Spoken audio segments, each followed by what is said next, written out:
You know what? Life is too short to miss out on what's most important.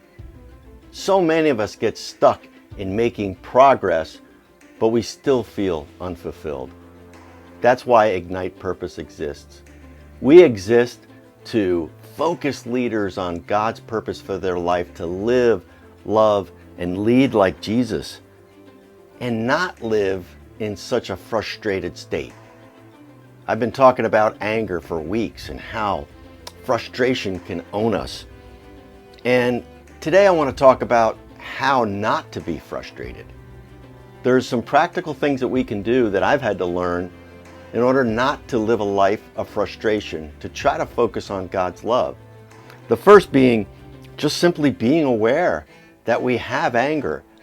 The first step towards freedom is to actually recognize that there is a problem. Second, take a breath before reacting.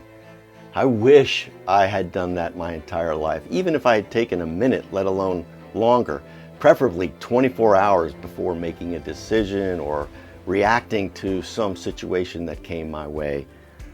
Be more curious. How many of us are simply judging? I've talked about that quite a bit, but we're not curious about learning, trying to find out a different perspective. How about trying that?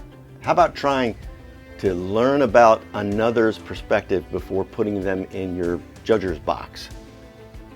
And then lastly, and hopefully, decide to take a new course of action. So many of us live the definition of insanity. We keep doing the same thing and we expect different results. You know, scripture in Ephesians 4:26 through 31 says, "In your anger, do not sin. Don't let the sun go down while you're still angry, and do not give the devil a foothold." I skip ahead to verse 31 where it says, "Get rid of all bitterness, rage, and anger, brawling and slander, along with every form of malice." Remember, transformation starts with igniting God's power in your life. You need to let that power focus God's purpose so you can move ahead with a new perspective.